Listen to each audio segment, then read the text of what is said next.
करते करते इस प्रकार से जब मर गया वो, तो आगे चल करके जो स्त्री का जन्म मिला। इस कथा से सीखना चाहिए, तुम जन्म कौन सा चाहते हो, स्त्री का चाहते हो या पुरुष का चाहते हो, ये तुमने निर्णय करना है। नारी पुरुष का ध्यान करके उसका शरीर शांत हो जाती है तो पुरुष हो जाती है। ये ध्यान रखना, ध्यान की बात है, ज्ञान की बात है। नारी पुरुष का ध्यान करके शरीर का परित्याग करती तो पुरुष हो जाती है, और पुरुष नारी का ध्यान करके अगर शरीर त्यागता है तो वो नारी हो जाता है। ये भागवत का प्रमाण है, ये श्रीमद् भागवत। और यही हुआ, पुरंजन स्त्री हो गया। मलयन पांडे नाम का उसका विवाह हुआ जा करके महाराष्ट्र में जा करके, उसकी पत्नी बना जा करके। अब वो राजा जब दोनों वन में गए तो वहां पर राजा का शरीर शांत हो गया। उसने कहा मैं पति के बिना कैसे, तो उसने उसकी चिता बनाई। चिता बनाकर वो उसमें जलने के लिए तैयार हो, इसमें सती हो जाऊंगी। तो विज्ञात नाम का जो सखा भगवान वहां प्रकट हो गए। क्या कर रहे हो? कि महाराज मैं तो मरने जा रहा हूं। क्यों? कि बोले ये मेरा पति है।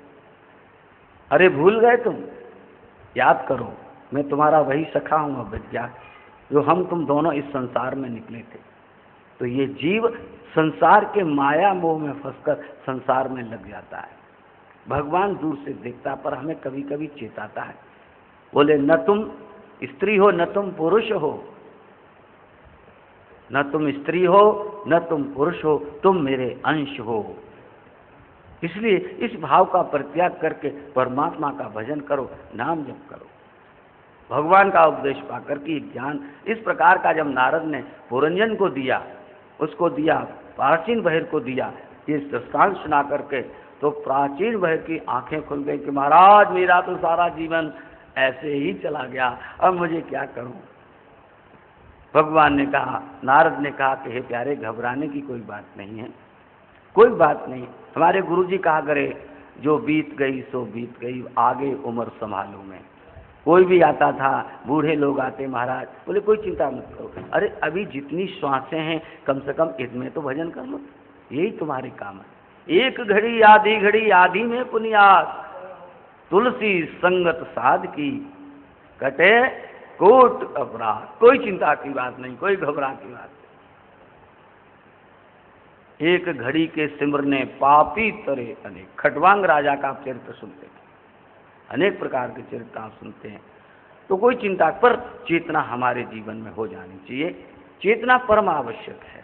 जैसे राजा प्राचीन बहिर को हुआ और उसके बाद उसने भगवान का भजन करते हुए उसने परम गति को प्राप्त किया।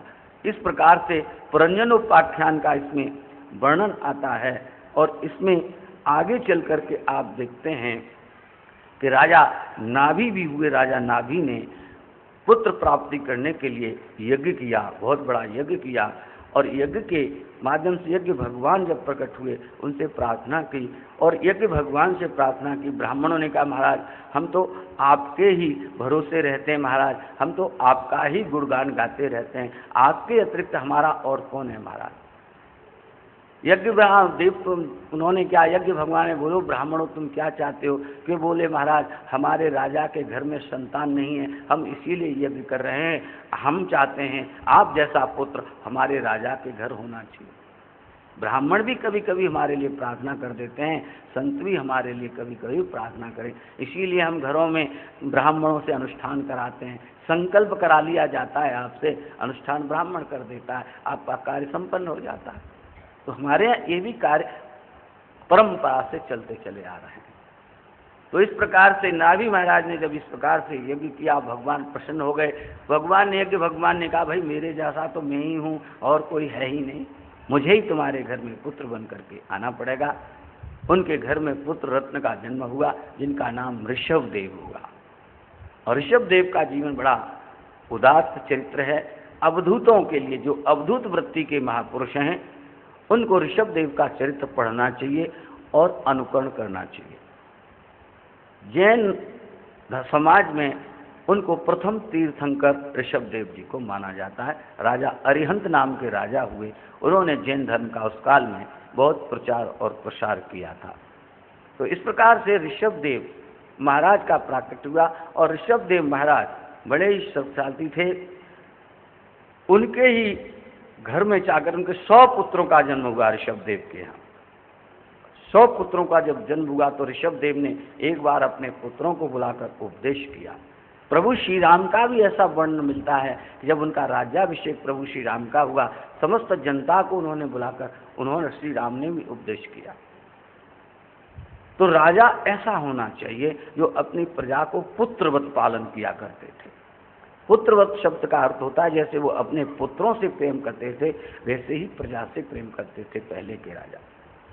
तो इन राजाओं को भी सीख हमारे शास्त्रों से ले लेनी चाहिए। अच्छी बात है, अगर कोई ले लेता है बढ़िया बात है, उनका उदात्त चरित्र हो सकता है। हमारा देश बड़ा सुशांत अच्छा देश है और इसमें अच्छाई आ सकती है।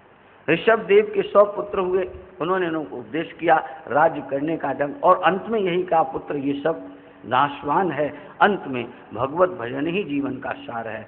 ऐसा कह करके ऋषभदेव महाराज ने अपना गृह का परित्याग कर दिया और ऐसी अद्भुत वृत्ति में वो रहने लगे। किसी ने कुछ खाने को दे दिया तो खा लिया, नहीं दिया तो अंत में उन्होंने अपने मुख में कंकड़ डाल के रखा था। कंकड़, कोई कुछ उनको कहता था, कोई जैसा भी, कोई वो किसी का बुरा न मान के अपनी मस्ती में रहते थे। और ऐसा वर्णन श्रीमद् भागवत में आता है कि भजन करने से उनके मल भी अगर कहीं विसर्जित करते थे तो सर्वत्र उसकी सुगंध फैल जाती थी चारों तरफ वन में हवा से। भजन करने से आपका मल भी दिव्य हो जाता है। और तो बातों को छोड़ो, कमाल का भजन है। भजन आदमी जब करने लगता है तो उसकी हर चीज में दिव्यता आने लगती है, उसकी नजर में दिव्यता आ जाती है, उसके शब्दों में दिव्यता आ जाती है, उसके स्पर्श में दिव्यता आती है। जिस पर हाथ रख दिया उसी को बोध हो जाता है, उसी का रोग हरण हो जाता है। आपके अंग अंग में दिव्यता आ जाती है। जैसे बिजली करंट जब लगता है तो पूरे अंग में लगता है, ये नहीं कि एक में लगता हो, पूरे अंग में करंट एकदम उसी समय फैल जाता है। ऐसे ही भजन में ऐसी शक्ति है, जब मनुष्य करता है, कोई भी हो, पुरुष हो चाहे नारी हो, भजन में ऐसी शक्ति है कि सारा शरीर हमारा दिव्यता की ओर दिव्य होने लगता है, हर कुछ आप में दिव्य हो जाता है। तो ऋषभदेव महाराज ने फिर इधर दक्षिण कुरान जंगल में जाकर के, कुरानजल में जाकर के, वैसे ही बांसों के जंगल में वो चले गए। उन्होंने ये भी नहीं सोचा कि मेरा दाह संस्कार कौन करेगा, मुझे कौन जलाएगा, कौन मेरी कपाल क्रिया करेगा, उनको ये भी ज्ञान है ना। वो वंश बांसों के जंगलों में चले गए और वहां जाकर एक बार भीषण हवा चली, बांस आपस में जब रगड़ने लगे उनमें अग्नि प्रज्वलित हो गई और उसी में ऋषभदेव जी महाराज का शरीर भी भस्म हो गया और वो परम प्रभु परमात्मा में लीन हो गए। ऐसी अद्भुत वृत्ति ऋषभदेव जी महाराज की। जो अद्भुत वृत्ति को जो संत अपनाते हैं तो ऋषभदेव का अनुकरण करना चाहिए। तो इस प्रकार से ऋषभदेव जाने से पहले अपने बड़े पुत्र ज्येष्ठ भरत को राज्य दे गए थे। भरत महाराज ने बहुत अपने पिताश्री की कृपा और उनके उपदेश के माध्यम से अपने राज्य की सेवा की। जब उनके भी शरीर में जब बुढ़ापा आने लगा, उनके भी मन में हुआ, हमारे पिता ने कहा था कि बेटा भजन के अतिरिक्त और कुछ जगत में, चक्रवर्ती सम्राट होते हुए भी उन्होंने भी अपने बड़े पुत्र को राज्य दिया और वह भी भजन के लिए उलह क्षेत्र में चले गए। वहां जाकर के भरत महाराज जी ने बहुत भजन किया। भजन करते करते जब अंतिम समय उनका आने लगा धीरे धीरे, तो कहते हैं एक बार वो नदी के किनारे बैठे हुए थे, गंडकी नदी के किनारे, और उसी समय एक गर्भिणी हरिणी वहाँ पर जल पीने के लिए आई बेचारी, और उसी समय सिंह ने अपनी आवाज़ दहाड़ लगाई। उसके भय से सिंहनी ने, उस हिरणी ने उस नदी को छलांगने का प्रयास किया और उसी के समय उसके उधर से वो नवजात शावक नदी में गिर गया और हिरणी भी उधर जाकर के उसका प्राणांत हो गया, वो भी मर गए। भरत महाराज ने देखा, ओ ये तो नवयुक्त बालक है बेचारा, इसने तो कोई संसार भी नहीं देखा। उन्हें दया आ गई और नदी में से जाकर उस नवजात शिशु हिरण के शरण को वो उठा लाए, लाकर उसका पालन पोषण किया, धीरे धीरे उसको घास वगैरह खिलाने किया। इसकी कहानी आप, यानी कहने का तात्पर्य है कि उनकी आसक्ति उस हिरण के शावक में बहुत हो गई। मतलब उसके बिना उन्हें, अगर वो बालक जैसे धीरे बड़ा हुआ कहीं कहीं इधर उधर चला जाता था तो निरंतर उसका ध्यान उनका रहता, अरे कहाँ चला जाए ये, कहीं शेर, ये तो जंगल है, कोई हिंसक जानवर इसे खा न जाए, तो उसे ढूंढते, ढूंढ कर पकड़ कर लाते, उसका कान पकड़ के लाते, लाड़ से उसे मारते जैसे आप बच्चे को मारते हो, उसे लगे भी नहीं और चांटे का भी हमने हो जाता है, ऐसे उसे लाड़ द्वार भी करते थे, ये भी सब आप करते थे। तो ऐसे उसको घास भी खिलाते थे। जब वो भजन करते थे छोटे छोटे सींगों से उनकी पीठ के पीछे ऐसे करता था, तो भरत जी कहते और करो, खुजली अच्छे लगता है बच्चा। इस तरीके से धीरे धीरे उन्हें इतना उनको मोह आसक्ति इस बच्चे से हो गई, और अंत में उनका उसी समय मृत्यु का काल आया और हिरण का बालक के समान मन करते हुए उनका प्राणांत हो गया ध्रुव महाराज, भरत महाराज का। और अंत मते सो गते, ऐसा शास्त्र में आता है। भले ही आपने जीवन में भजन किया हो, लेकिन अंत आपका बड़ा सुंदर होना चाहिए, जैसे भीष्म पिता का होगा। ठाकुर से कहा जब तक मेरे प्राण नहीं निकले तब तक आप हमारे सामने रहें, जब प्राण तन से निकलें तुम सामने हो। और भीष्म पिता ने सामने कहा कि नहीं, जब तक मेरे प्राण नहीं तब तक आप रहें। आप भी ऐसी प्रतिज्ञा करें प्यारे, जब तक हमारे प्राण है तब तक तुम हमारे सामने, अथवा हमारी चित्तवृत्ति उस भगवान में होना चाहिए, संसार के किसी पात्र में नहीं। इससे संदेश जाता है, चक्रवर्ती सम्राट भरत, राज्य छोड़ना आसान, पत्नी छोड़ना आसान, बच्चे छोड़ना आसान, धन संपत्ति छोड़ना आसान, लेकिन आपकी आसक्ति कहाँ हो जाए ये कहना बड़ा कठिन है जीवन में। ये कहना बड़ा कठिन है। आसक्ति व्यक्ति की कहीं भी हो सकती है, कुछ भी हम छोड़ सकते। चक्रवर्ती सम्राट ने भर राज्य को छोड़ दिया, पत्नी का मोह छोड़ दिया, पुत्र पुत्रियों को छोड़ दिया, सब कुछ छोड़ दिया, मान को सम्मान को छोड़ दिया, लेकिन ध्रुव बालक, उसके हिरण बालक में उनकी आसक्ति हो गई और उसके कारण उन्हें हिरण बनना पड़ा। इसलिए गोस्वामी तुलसीदास जी ने एक दोहा लिखा है, एक मृगा के कारण भरत धरी दो देह, तुलसी उनकी कौन गत जिनके नाना नेह। इस जगत में जिनके नाना नेह है, इससे भी नेह है, इससे भी नेह है, अरे वो पोता कैसा है, अरे वो पोत्री कैसी है, अरे वो धोती कैसी है, अरे वो कैसा है, फलाना निर्भर, ओ भाई रे भाई, सारा संसार जिससे नेह है। तो गोस्वामी तुलसीदास जी कहते हैं कि भरत महाराज का चरित्र देखो, चक्रवर्ती सम्राट होते हुए सम्राट राज्य छोड़ दिया, पत्नी छोड़ दी, सगे संबंधी छोड़ दिए, सब कुछ छोड़ दिया, लेकिन आसक्ति हिरण में हो गई, हिरण बनना पड़ा। अंत मते सो गते, अंत में मरने के समय, प्राणांत छोड़ने के समय जो जिसकी मति, भले ही भजन किया हो, उसका भी कथा है, भजन करने का भी फल श्री भरत महाराज को प्राप्त होगा। उसका फल क्या मिला उन्हें? अंत मते में हिरण में वृत्ति होने का तो हिरण जन्म मिला। भजन का फल क्या मिला? भजन का फल ये मिला कि हिरण शरीर में आने के बाद भी उन्हें ये बोध रहा कि मैं पूर्व में राजा भरत था, मैंने भगवान का भजन किया, और एक हिरण में मेरी आसक्ति होने के कारण मुझे ये हिरण का चोला मिल गया, ये ज्ञान रहा भजन के कारण।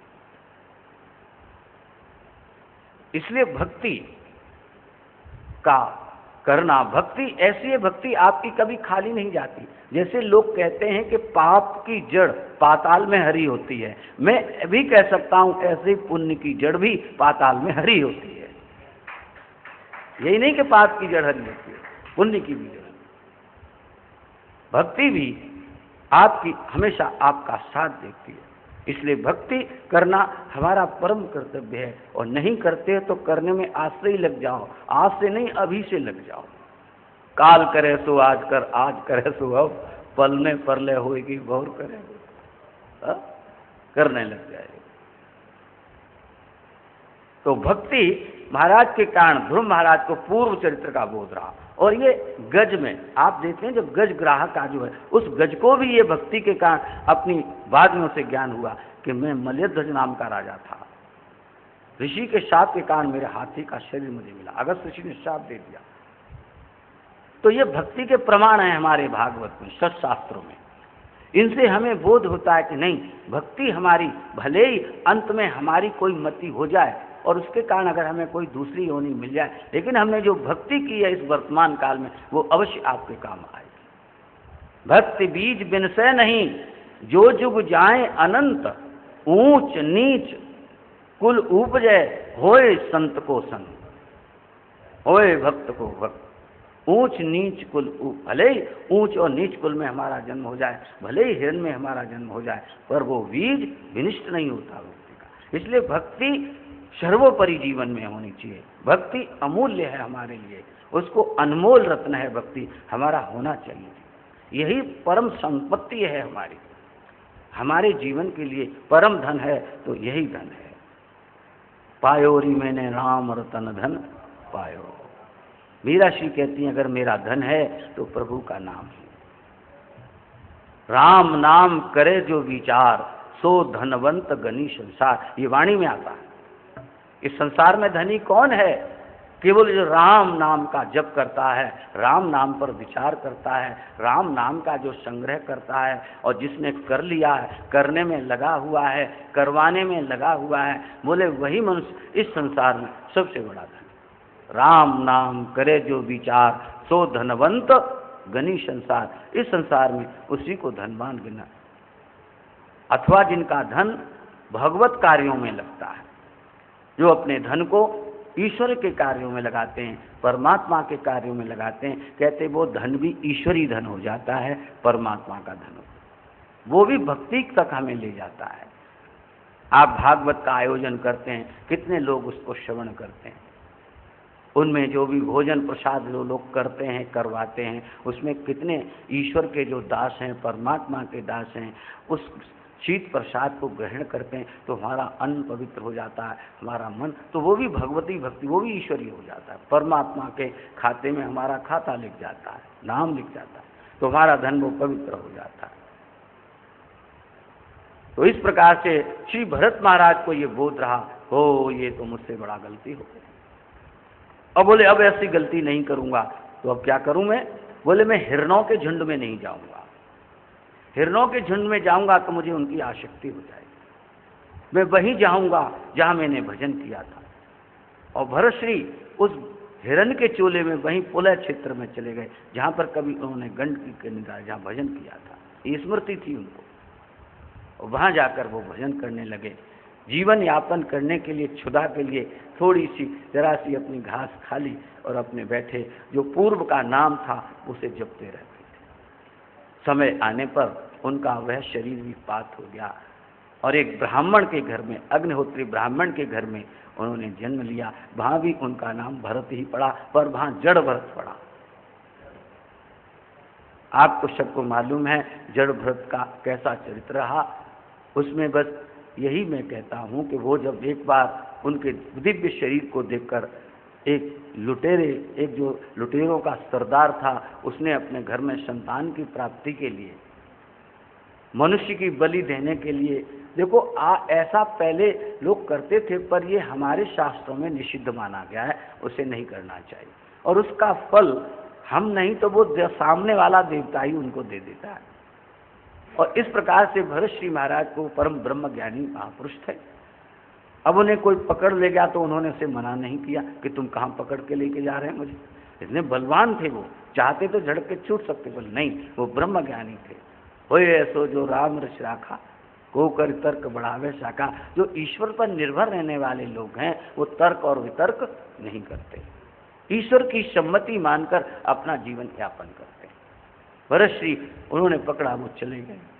वहां जाकर उनको स्नान वगैरह कराया, उन्होंने स्नान कर लिया, उन्हें खिलाया पिलाया, उन्होंने खा पी लिया, कोई नानुकुर नहीं। जब उन्हें समय आया बलि का तो वहां उन्हें ले गए, माला वाला पहना दी उनको, माला पहला पहन ली उनकी, चले गए वहां जाकर के उन्होंने कहा कि अब देवी के सामने उन्हें खड़ा कर दिया गया। वो खड़े हो गए, उनका सिर ऐसे किया, उन्होंने सिर ऐसा कर लिया। वो तब भी उनके मन में न कोई शोक है न हर्ष है, आनंद में वो है, सम है। और जब उन्होंने इस प्रकार से खड्ग उठाई उन बधिकों ने, तब जो माता काली भद्र काली थी, ब्रह्म तेज को ऐसा अनुभूत, माता काली को अरे ये सब क्या कर रहे हैं दुष्ट, ऐसा ब्रह्म तेजोमय पुरुष जिसका मेरे सामने, जिसके तेज से मैं भी भस्मीभूत होती जा रही, एकदम उस मूर्ति से अंदर से भद्रकाली वहां पर प्रकट हुई। बोले काली मैया की जय। मैया प्रकट हो गई और उन्होंने उनके हाथों से खड्ग छीनकर उन सब का वध कर दिया और कहा, दुष्टो ये तुम क्या करने जा रहे? ब्रह्म तेज का स्मरण। और भरत जी महाराज को वहां से मुक्त हुए। न उन्होंने कोई देवी की आराधना की, न कोई प्रार्थना की। उन्होंने कहा वहां से उन्हें कुछ लेना न देना, वहां से वो चल पड़े। इधर राजा रघुगण शौवीर नरेश ब्रह्म ज्ञान प्राप्त करने के लिए कपिल देव भगवान के पास जा रहा था। रास्ते में उसकी कहार, पालकी चलाने वाला एक कहार बीमार हो गया। उन्होंने सोचा कि अब इस पालकी में किसको लगाया जाए, तो उन्होंने सोचा भरत जी उधर से जा रहे थे अपने राम राम करते हुए, उन्हीं को पकड़ लिया। उन्होंने कहा कि चल भाई तू पालकी में थोड़ी देर लग जा, हमारा एक साथी बीमार हो गया। भरत ने उसके लिए भी मना नहीं किया। देखो ब्रह्मज्ञानी सदा निर्लेप जैसे जल में कमल ले, ब्रह्मज्ञानी सदा निर्दोष जैसे सूर सर्वकं सो, ऐसा सुखमनी शाम में आता। और वही ब्रह्मज्ञानियों की वृत्ति भरत श्री महाराज की है। और उनको पालकी में लगा दिया गया राजा रघु। अब उन्हें कोई अभ्यास तो था नहीं।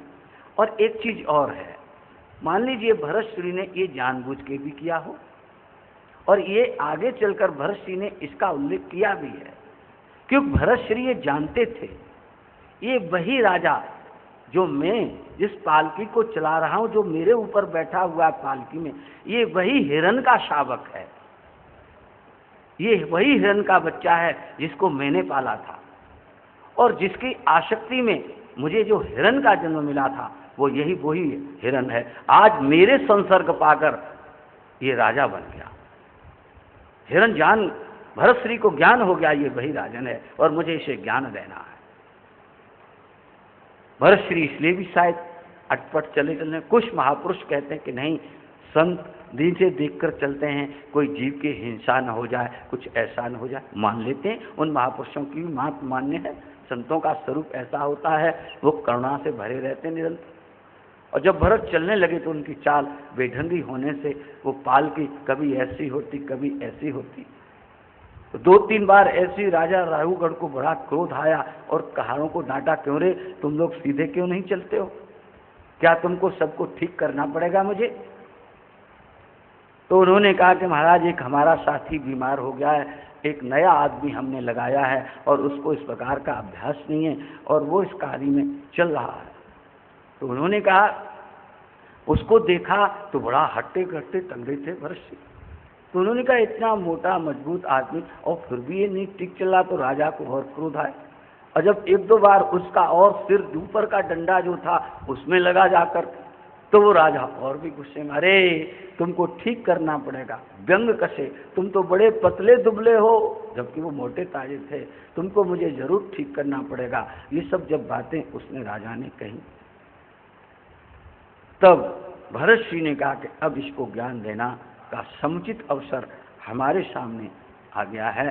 तब श्री भरत सिंह ने कहा कि अरे राजन देखो, एक मिट्टी के लौंदे पर, एक मिट्टी की पालकी में एक मिट्टी का ढेला बैठा हुआ है। अरे मैं तो पंच तत्व का बना हुआ हूँ, पंच तत्व का ये शरीर, हम लोग कहते यही तो कहते हैं मिट्टी का शरीर है, मिट्टी ही तो है ही। और पालकी भी काठ की है, अंत तो गत्ता वो भी जलकर राख ही, वो भी मिट्टी है। और जो तुम ऊपर बैठे हुए हो वो भी तो पंच तत्व के हो। एक मिट्टी के ऊपर मिट्टी की पालकी पे मिट्टी का लौंदा ही तो बैठा हुआ है। राजन तुम ये कहते हो, रही बात स्वामी होने की, मेरे सेवक होने की, मेरे द्वारा तुम्हारी आज्ञा का उल्लंघन करने की, इस पर तुम स्वयं विचार करो। यदि तुम हमेशा स्वामी हुआ करते, मैं सेवक हुआ करता, तब तुम्हारी बात ठीक भी थी। किंतु इस जन्म मरण के प्रवाह में राजन, तुम कई बार पाल की बाहर करार हो चुके हो, कहार हो चुके हो, और मैं राजा हो चुका हूं। मैं भी तुमको बहुत मार और डांट चुका हूं पहले कभी राजन।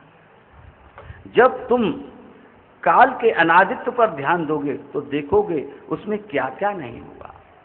इस काल के प्रवाह में ये उलट पुलट होती रहती है। कभी कोई राजा सेवक बन जाता है, कभी सेवक राजा बन जाता है। यह बात कैसे तुम कह सकते हो कि तुम ही हमेशा शासक रहोगे और मैं तुम्हारा सेवक रहूंगा? यदि कहीं तुम्हारा राज्य छिन गया और मेरा राज्य हो गया तो क्या मैं तुमको जेल में नहीं डाल सकता? मैं तुम्हें जेल में डाल सकता हूं। अरे कोई किसी का नहीं, कोई किसी की प्रजा नहीं। अनादि संसार में सब कुछ राजन बदलता रहता है। भेद बुद्धि का आश्रय अज्ञान ही है। राजा और प्रजा की जो भेद बुद्धि है वह केवल व्यवहारिक है। परमार्थ में ये बिल्कुल सत्य नहीं है, परमात्मा में ये बिल्कुल नहीं है। अंत में जड़ भरत ने कहा, तुम जो आज्ञा देना चाहते हो वह दे सकते हो, किंतु राजन मैं तो पागल हूं, मैं तो अपनी स्थिति में नहीं हूं, इसलिए यदि तुम मुझे कोई दंड दोगे तो भी वह व्यर्थ ही जाएगा। ऐसा कहकर जड़ भरत महाराज चुपचाप पालकी ढोने लगे।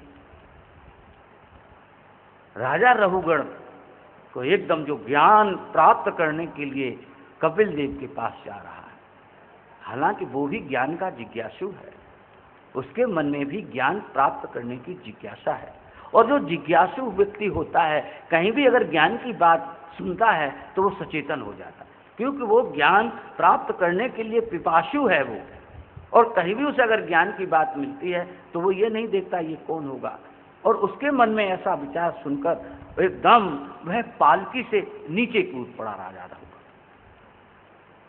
नीचे कूदकर भरत श्री को उसने प्रणाम किया, गर्वहीन कर बोले, महाराज आप कोई दत्तात्रेय हैं अथवा आप ऋषभ देव इत्यादि हैं या आप वामदेव हैं, आप कौन हैं महाराज? आपके शब्दों से मुझे ऐसा लगता है कि आप कोई न कोई ऋषि हैं, क्योंकि वो भी ज्ञान का पिपासु है, ज्ञान प्राप्त करना चाहता है। और ऐसी बात हर कोई नहीं कह सकता, कोई ज्ञानी पुरुष ही कह सकता है, कोई ज्ञानी ऋषि ही कह सकता है। मैं इंद्र के वज्र से नहीं डरता, शंकर के त्रिशूल से भी नहीं डरता, मैं यमराज के दंड से भी नहीं डरता। डरता हूं तो केवल आप जैसे ब्रह्म ज्ञानियों से मैं डरता हूं, ब्रह्म में रमण करने वाले विप्रों से मैं महाराज में डरता हूं, और किसी से मैं नहीं डरता। आप असंग हैं और आपका विज्ञान महाराज ज्ञान बोले बड़ा अनंत है, अपार है। आपके वचन में तो योग का सार मिला हुआ है। मैं आपके वचनों को काट नहीं सकता। मैं तो जा रहा हूं कपिल देव जी के पास ज्ञान सीखने के लिए, पर लगता है कि कहीं वह कपिल भगवान आपके रूप में यहीं तो प्रकट नहीं हो गए। मुझे महाराज ऐसा आभास हो रहा है। महाराज आप मुझे अपना स्वरूप बतलाइए। आप कहने को मुझे पालकी के ढोने का परिश्रम नहीं, मैं तो इस मिथ्या बात को भी सच्ची मानता हूं। आप कहते हैं कि मुझ में उपाधि के धर्म में हूं, लेकिन उपाधि के धर्मी तो देखने में आते हैं। असल में जो भगवान